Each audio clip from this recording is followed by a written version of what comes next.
आज 10 फरवरी 2025 को गांव नाहड़ में बाबा गंगापुरी महाराज का विशाल मेला भराया गया। सबसे पहले सुबह हवन किया गया। वह महिलाओं ने बाबा के बड़े सुंदर भजनों से रंगारंग कार्यक्रम पेश किया। इसके पश्चात सभी भक्तजनों ने प्रसाद ग्रहण किया। प्रसाद देसी घी का बनाया हुआ था। जिन भक्तजनों की मनोकामना पूर्ण हुई वह भक्तजन बाबा के दर्शनों के लिए बाबा के मंदिर तक पेट के बल दरबार में पहुंचे। अनेकों खेलों का आयोजन किया गया था, जिसमें अनेक प्रकार के खेल शामिल थे। नेशनल कबड्डी, बुजुर्गों की दौड़, इसके अलावा और भी खेल शामिल थे। बाबा के दर्शनों के लिए भक्तजनों की काफी भीड़ देखने को मिली। खासकर महिलाओं ने बाबा के दरबार में दीप जलाकर अपने परिवार की कुशल कामना मांगी। सभी भक्तजनों के चेहरे से खुशी झलक रही थी और बहुत ही ज्यादा भीड़ यहाँ देखने को मिली, लेकिन फिर भी आखिरकार बाबा के दर्शन सभी ने पाए। इस बारे में ग्रामीणों ने क्या बताया, बाबा के किस प्रकार से यह मेला भरने लगा और कैसे बाबा के यहाँ चमत्कार होते थे, तो आइए सुनते हैं। नमस्कार साथियों, आप देख रहे हैं दैनिक टाइम्स कुलदीप दया के साथ, और आज हम नाहड़ के अंदर मौजूद हैं और यहाँ पे एक पवित्र स्थान है। इसको श्री श्री 1008 गंगापुरी महाराज के नाम से जाना जाता है। और इस स्थान की क्या खासियत है वो तो हम आपको ग्रामीणों से पूछ के बताएंगे। लेकिन आज यहाँ एक भव्य मेला और भंडारा, इसी के अलावा युवाओं के लिए खेल प्रतियोगिताएं रखी गई हैं। 2 दिन का यह प्रोग्राम चलता है, आज लास्ट दिन है। इसके अलावा हम मेन गेट पे हैं, ये दिखाएंगे इधर से। ये इसका मेन गेट है, यहाँ से सभी अंदर जाते हैं बाबा के दर्शन करने के लिए और प्रसाद चढ़ाने के लिए। यहाँ महिलाएं और पुरुष हर तरह से यहाँ भीड़ लगी हुई है। अंदर की हम फुटेज हम आपको दिखाना चाहेंगे।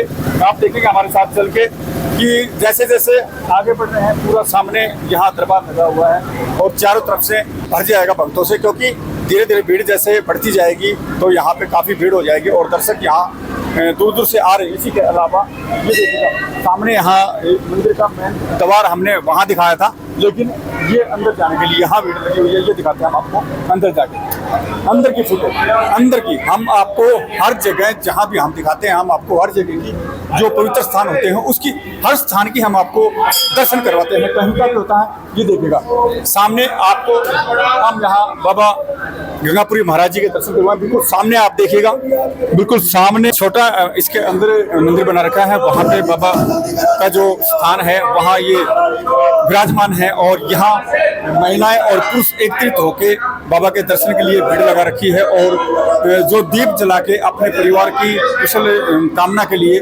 यहाँ बाबा का आशीर्वाद है। इसी के अलावा इनके साथ हम इधर से भी दिखाना चाहेंगे। इस परिक्रमा, इधर से महिलाएं पीछे से आके परिक्रमा लगा रही है। इसके अलावा जो ऊपर की फुटेज है वो भी हम आपको दिखाएं, तो चलो चलते हैं। देखिए साथियों, उसी स्थान पे उसकी छत पे दूसरा स्थान बना रखा है। ये देखिए यहाँ बाबा के दर्शन बहुत ही अच्छी तरह से आपको नजर आ रही है और हर बार हम आपको किसी ना किसी धार्मिक स्थान के दर्शन करवाते हैं। इसी के साथ हम हर प्रकार की खबरें आपको दिखाते हैं, तो हमारे साथ आप बने रहना। साथियों, यहाँ की एक और खासियत है इस नाहड़ गांव की जो परंपरा है।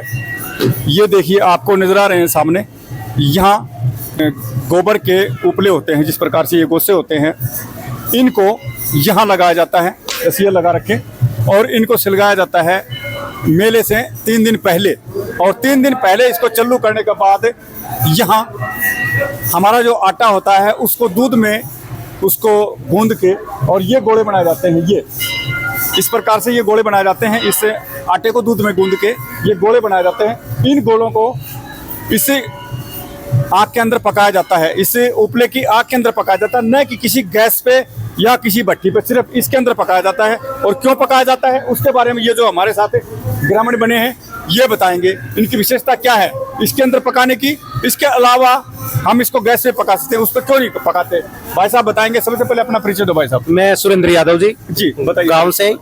ये गोले इसमें यूं पकाए जाते हैं कि ये बिल्कुल शुद्ध तरीके से होता है जी, और बिल्कुल अच्छी तरह से साफ सफाई करके कारीगर इनके, और साफ करने के बाद मशीन से पिसाई करने के बाद 22 क्विंटल का जो पिसाई होती है वो कमरे के अंदर चला जाता है। उसके अंदर 18 क्विंटल पकने के बाद उठा लेते हैं आप? हाँ, उठा लेते हैं, उसकी पिसाई करते हैं। फिर 18 क्विंटल में 9 क्विंटल बूरा होती है और 9 क्विंटल कंद होता है जो अलवर राजस्थान से आता है जी। फिर उसमें कारीगर कपड़े पहन के और ग्लव्स हाथों में पहन के नहा नु के 4 कारीगर अंदर जाते हैं और उसको मिलाते हैं जी, काट लगाते हैं मसाले की तरह। और फिर उसमें 4.5 क्विंटल घी, देसी घी गांव से, गाय का और भैंस का, वो आता है, इसी वो मिला गांव से इकट्ठा किया जाता है। गांव से इकट्ठा किया जाता है, 4.5 क्विंटल घी उसमें डाला जाता है। उसके बाद उसको मिलाया जाता है, फिर उसमें मेवा, काजू, किशमिश, बादाम जितने भी हैं वो सब लगा के, और यहाँ पे कम से कम 35-37 हजार के करीब प्रसाद वितरण किया जाता है लोगों को। और यहाँ पे 2 दिन का खेल प्रोग्राम होता है। तो यहाँ ये और कारीगर जो आपने बताया, ये कारीगर कहाँ से आते ये हैं? कारीगर राजस्थान से आते हैं, अलवर से, क्या नीमला से। आप अपने इलाके के यहाँ नहीं कर सकते ये कार्य काम? नहीं, उनके बस का बात नहीं है, क्योंकि 3 दिन का बहुत बड़ा प्रोसेस है, 24 आवर्स काम चलता है यहाँ पे। देखो साथियों, हम दिखाएंगे आपको। ये कारीगर हैं राजस्थान से, भाई साहब सब आए हुए हैं। और ये भाई जो डंडी लेके खड़ा है, इसको हटा के इसकी जो धुआं है ना, ये धुआं खत्म होने के बाद इनको लगाया जाएगा और पकने के बाद तैयार हो जाएंगे, तभी इनको निकाला जाएगा। तो इसी के बारे में अभी, हाँ बताइए क्या करना चाहिए। और गांव के जितने भी, पूरे गांव के, सारे गांव के सभी बच्चे जी, तन मन धन से 24 आवर्स यहाँ पे सेवा करते हैं, जिसमें कोई किसी प्रकार का भेदभाव, कोई चोरी चकारी कुछ नहीं, बिल्कुल शुद्ध तरीके से यहाँ पे प्रसाद बनाया जाता है। और ये प्रसाद 9 बजे से लेके और शाम को 7, 8, 9, 10 बजे तक, हाँ, प्रभु की इच्छा तक चलता रहता कुछ है। कहना चाह रहे हैं जी, बताइए। बस ये इतना है। ये कहना चाह रहे हैं आप? हाँ, भाई साहब बताएंगे और इसके बारे में डिटेलिंग में और कुछ बताइए। ये हमारे गांव के जो लोग पूज्य इष्ट देव बाबा गंगापुरी महाराज जी हैं, ये हमारे गांव की या नहीं, ये बल्कि क्षेत्र की अगाध श्रद्धा का केंद्र बिंदु है। हमारे जो पूर्वज थे वो पहले माँ उतरती पूर्णमासी से पहला जो सोमवार होता है उसको वार्षिक उत्सव के रूप में मनाते हैं। उससे पहले ये क्या था, जैसे बैलों की जोत होती थी, जिसके घर में एक बैल होता था वो 5.25 किलो घर में चूरमा बनाता था, और जिसके घर में जोत होती थी वो 11 किलो का चूरमा बनाता था।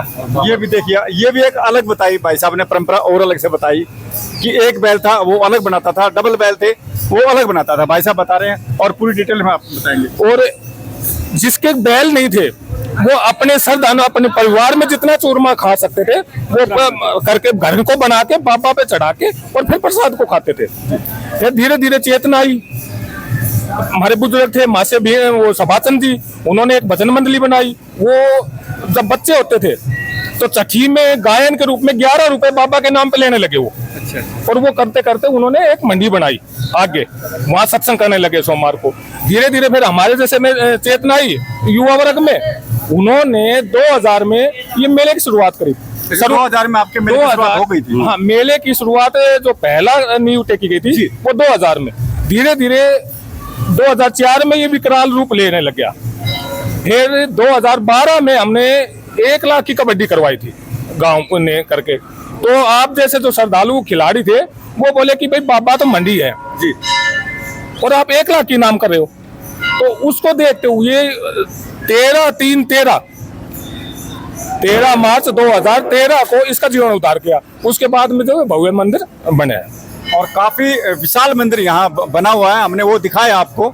और इसी तरह से जहाँ की जो परंपराएं हैं वो ग्रामीणों के द्वारा हम आप तक पहुँचा रहे हैं। और जो बाबा की एक कुई है यही, पहले जो नवाबी राज था हमारे यहाँ, तो नवाब ने इस कुई को भरवाने की लीदों से वैसे भरवाने की कोशिश करी। वो रात को भरवाते, अभी वो कोई चालू है? अभी भी है, मैं आपको दिखा सकता हूँ। पानी उसके अंदर आता है? नहीं, पानी नहीं आता है, वो धड़क करके। और ये जो मंडी है, एक मिनट बस, ये देखिए साथियों, दिखाऊंगा आपको किस प्रकार से तैयार करते हैं। ये देखिएगा, इधर से दिखाएंगे, ये यहाँ उधर नहीं, ये देखिएगा, ऐसे इनको ऊपर रख के और तैयार किया जाएगा। वो हाथ से देखो भाई उनको घुमा घुमा के पलटा मार रहा है।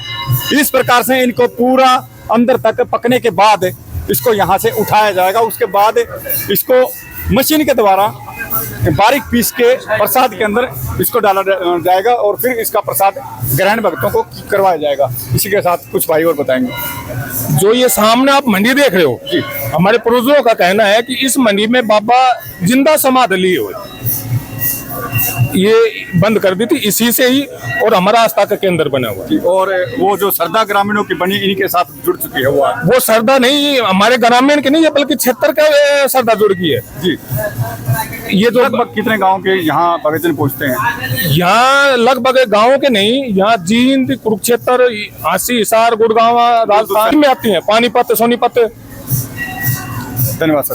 अभी भाई साहब कुछ हमें और बता रहे थे, उसके बारे में चर्चा करेंगे। हमें जो भाई साहब ने बताया था कोई इमली का पेड़ यहाँ पे, हाँ, उसके बारे में आप जरा बताइएगा, क्या था वो? बाबा के मंदिर के सामने ये नवाब की कोठी थी, दुजाना की रियासत होती थी नाड़ के अंदर, नवाब यहाँ आते थे दुजाना से, तो एक इमली का पेड़ होता था और यहाँ पे नवाब ने उसको हटवाने के लिए, इमली के पौधे को हटवाने के लिए कि भाई ये मेरी यहाँ से घोड़े वगैरह आते हैं, मेरा रथ आता है तो ये दिक्कत करता है, तो लेकिन वो हटवा नहीं पाए, हटा नहीं, जो भी उसको काटने आया तो वो उसकी वजह क्या रही? वो बाबा की शक्ति, उसकी वजह क्या रही? उसकी वजह ये रही कि बाबा गंगापुरी की शक्ति है उसके उस पौधे के अंदर, इस वजह से वो पेड़ नहीं हटा। वो पेड़ नहीं हटा। अभी क्या वो पेड़ यहीं पे है? अभी वो पेड़ जब मंदिर का जीर्णोद्धार हुआ तो पेड़ धीरे धीरे अपना आप फिनिश हो गया, क्योंकि लोगों का आना मेन गेट से था और मेन गेट पे वो पौधा लगा हुआ था। और उसकी खासियत हम बताते हैं साथियों आपको क्या थी, उसके बारे में बताया, लेकिन उस पेड़ का मैंने उद्देश्य क्या था, उसका खत्म होने का कारण क्या था?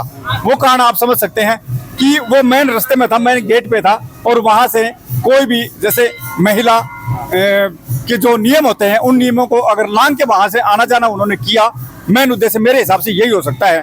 क्योंकि जहाँ पे नियम नहीं होते वो चीज वहां उस स्थान को छोड़ देती है, और ऐसा ही हुआ होगा। इस बारे में भाई साहब को शायद नहीं पता था, लेकिन इन्होंने जो बताया अपने तरीके से बताया। और बाबा 4 भाई थे, हड़ के अंदर गंगापुरी, वाड़ के अंदर हर्षापुरी, कोसली के अंदर बयानपुरी और मातन हेल के अंदर मथुरापुरी। ये 4 भाई थे। और अभी चारों धामों पे मेले लगते हैं, और वही आस्था के अंदर है, बशर्ते कि कुहाड़ देसी घी का लड्डू वगैरह का प्रसाद होता है, और वहां भी कम से कम बताऊं मैं आपको तो 60-70 गांव के लोग पूजने के लिए आते हैं, और वहां पे बड़े हर्षोल्लास के साथ मेला लगता है नाड़ की तरह। और अभी हमारे साथ है इस गांव के तो सरपंच महोदय हैं, और इसी के साथ गांव की जो जाने मानी हस्तियां हैं वो हमारे साथ बन चुके हैं। इस गांव की क्या परंपरा है, और यहाँ जो आज हम मेले में पहुंचे हैं, इस मेले में खास करके इसी वजह से भाई साहब ने यहाँ कहा कि इसको कवर करके हम आप तक पहुंचाएं। और एक विशेष खासियत यहाँ और हमें सुनने को मिली कि इस गांव की एक परंपरा और है, यहाँ जो गांव का सरपंच होता है उसी को कमेटी का प्रधान भी नियुक्त किया जाता है। ये इस गांव की खास परंपरा है, पहली बार हमें ऐसा इस नाहड़ गांव के अंदर मिला है। तो हमारे साथ प्रधान और प्लस इस गांव के मुखिया सरपंच महोदय हमारे साथ बने हुए हैं, ये बताएंगे। सरपंच साहब, हमारे चैनल पर आपका स्वागत है। सबसे पहले तो आपके दर्शकों को मेरा नमस्कार। नमस्कार सर। और मेरे गांव का ये इष्ट देवता है, बाबा गंगापुरी के नाम से इसकी पहचान है जी। और बरसों से जब बुजुर्गों के पास कुछ नहीं होता था, जब वो अपना घर में चूरमा बना करके यहाँ जोत जलाते थे सोमवार के दिन, उसी परंपरा को आगे बढ़ाते हुए बड़े लेवल पे एक भंडारा हम करने लग गए। और इसमें राजस्थान से हलवाई बुला करके दाल बाटी का चूरमा प्रसाद के रूप में हजारों लोगों को वितरित किया जाता है। बहुत आस्था का केंद्र है, और हमारे गांव पे बाबा की कृपा सदैव बनी रहती है। धन्यवाद सर। क्या इस पहले यहाँ मेला चालू किया गया था, जो आपने गेम करवा रखे हैं, ये गेम इसके बाद अटैच हुए या उसी समय गेम चालू? नहीं, ये धीरे धीरे, पहले प्रसाद तक बात थी, घर से लाते थे, फिर थोड़ा और बढ़ता गया, फिर यही बनाने लग गए, फिर टूर्नामेंट शुरू हो गए, फिर मेला शुरू हो गया, और ये बाबा की कृपा से बढ़ता ही जा रहा है। तो आपके इसे बाबा की जो परंपरा आपके गांव ने जो अपना रखी है, गांव के अंदर चल रही है ये जी, ये आपके पूर्वजों से चलती हुई आ रही है, पूर्वजों से, और इसी को कायम रखते हुए आप इसको बढ़ाते जा रहे हैं जी। तो यहाँ विशेषकर युवाओं का क्या सहयोग रहता है इस मेले के अंदर? यहाँ 36 बिरादरी का गांव है, सब लोग बढ़ चढ़ कर तो चंदा देते हैं और बढ़ चढ़ कर ही सेवा करते हैं, और सभी के सहयोग से इतना बड़ा आयोजन सफल होता है। क्योंकि 2 दिन का प्रोग्राम साथियों यहाँ चलता है, सरपंच साहब ने बताया, प्रधान जी ने बताया, 2 दिन का प्रोग्राम यहाँ चलता है, ग्रामीणों ने बताया, और राजस्थान से जो कारीगर आते हैं वो यहाँ रहते हैं। अभी हमारे साथ भाई साहब बने हैं, ये और बताएंगे आपको जो आपके यहाँ प्रसाद जो वितरण करते हैं, आप जो बनाते हैं, सरपंच महोदय ने बताया, जो दाल बाटी जो बताते हैं राजस्थान में, इसको बनाने के लिए काफी खर्चा होता है, उस खर्चे को कैसे कलेक्ट करते हैं आप? गांव में चंदा होता है, सभी देते हैं। चंदे के बारे में हम चर्चा करें। चंदा कोई एक निर्धारित होता है या इच्छा अनुसार? इच्छा अनुसार जिसकी जितनी इच्छा, कितना भी दो, कोई भी कितना भी दो, उसको आप घर घर जाके कमेटी के सदस्य देते हैं? घर घर जाकर कमेटी से पर्ची काटते हैं। और जो अभी जो यहाँ जो टीम में विजेता टीम में जो होंगे उनको जो इनाम देंगे वो उसी के अंदर से? उसी के कमेटी के खाते से।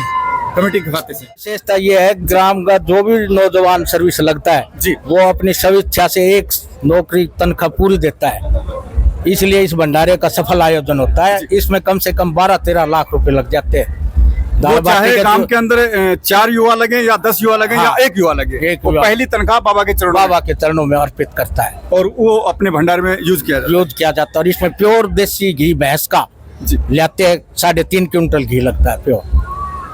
ये विशेषता है इस प्रसाद की। यहाँ इसे प्रसाद की, हाँ जी, यहाँ जो अभी जो दुकानें लगी हुई हैं, जो बाहर काफी दुकानें लगी हैं, हाँ जी। इन दुकानों की तरफ से जैसे हमारे कमेटी को कुछ पर्ची कोई वगैरह पर्ची मिलती नहीं है या लेते, बगैर पर्ची, बगैर पर्ची की सेवा है। किसी से कोई कोई पर्ची पर्ची नहीं साहब, व्यवस्था बल्कि इनको 2 दिन तक भंडारा चलता है यहाँ, पहले 2 दिन भी जी। फ्री खाना चाय पानी सब मिलता है। नहीं। इस व्यवस्था को कायम रखने के लिए, इस मतलब इस व्यवस्था व्यवस्था को को कायम बनाने के लिए, कायम रखने के लिए क्या क्या कदम उठाते हैं आपके गाँव वासी?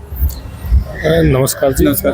तो सफल आयोजन के लिए 36 बराती, जिसको सफाई का ध्यान है वो अपने सफाई का, कोई मेले की व्यवस्था में लग रहा है, कोई खेल कूद में लग रहा है, कोई प्रसाद वितरण, कोई प्रसाद बनाने में, कोई मंदिर की साफ सफाई में लग रहा है। जी, हर सदस्य का अलग अलग इन्होंने अपना कार्यभार सौंप रखा है। जैसे कुछ प्रसाद वितरण करने में, कुछ गेम खिलाने में, इसी प्रकार से अलग अलग भागीदारी सभी कर रहे हैं। और हम पूरी फुटेज आपको दिखाई, सुबह से हवन से लेके और अंतिम क्षण तक हम आपको हमारे चैनलों के द्वारा आपको ये कंप्लीट खबर दिखाएंगे।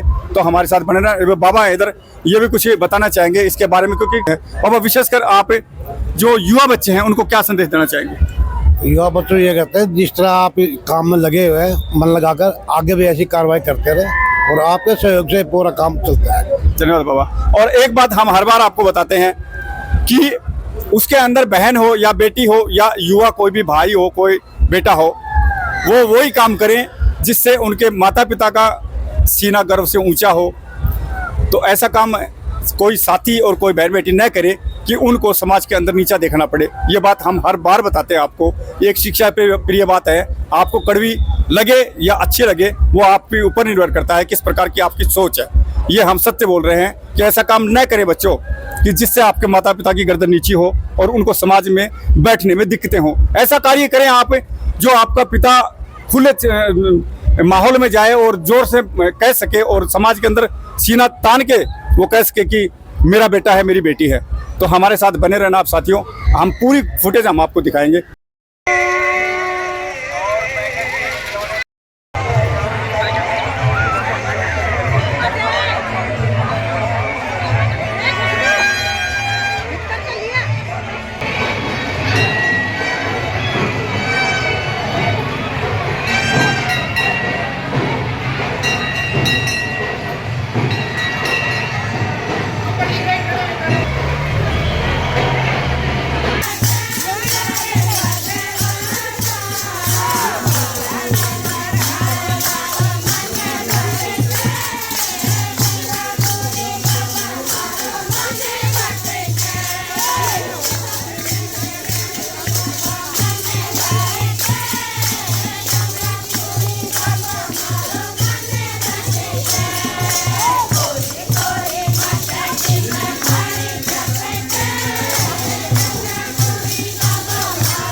और क्या लेने